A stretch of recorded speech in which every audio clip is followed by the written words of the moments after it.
ভাগ করো, বিস্তৃত করো এবং মিশ্র সংখ্যা আকারে লিখো।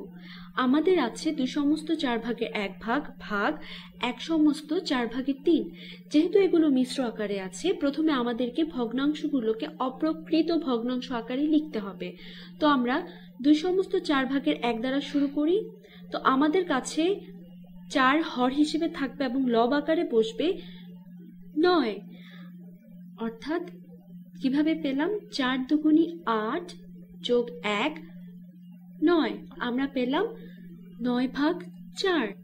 এখন 1 সমস্ত 4 ভাগের 3কে আমরা লিখতে পারি 4 হর হিসেবে থাকবে এবং লব হিসেবে বসবে 1 গুণ 4 যোগ 3 সমান 7। তাহলে ভগ্নাংশটি দাঁড়ায় 7 ভাগ 4। এটা একদম প্রথম অঙ্কটার মতোই। 2 সমস্ত 4 ভাগের 1 ভাগ ভাগ 1 সমস্ত 4 ভাগের 3 সমান হলো 9/4 ভাগ 7/4। আমরা আগেই জেনেছি একটা ভগ্নাংশকে আরেকটি ভগ্নাংশ দ্বারা ভাগ করা মানে প্রথম ভগ্নাংশটিকে দ্বিতীয় ভগ্নাংশের উল্টা বিন্যাস দ্বারা গুণ করা।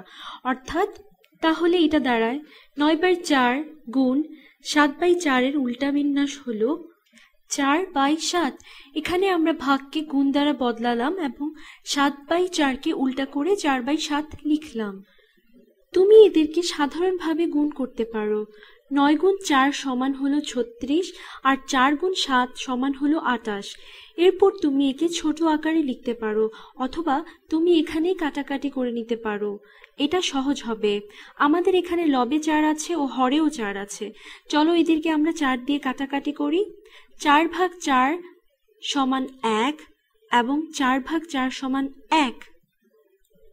এখন গুণ করলে দাঁড়াবে 9 গুণ 1 সমান 9 আর 7 গুণ 1 সমান 7। ভগ্নাংশটি তাহলে দাঁড়ায় 9/7।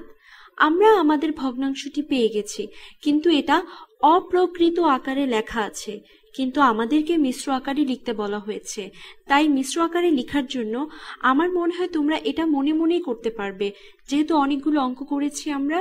তো 9কে 7 দ্বারা কয়বার ভাগ করা যায়? আমরা জানি একবার। তাহলে 9 থেকে 7 বিয়োগ দিলে কত ভাগশেষ থাকে?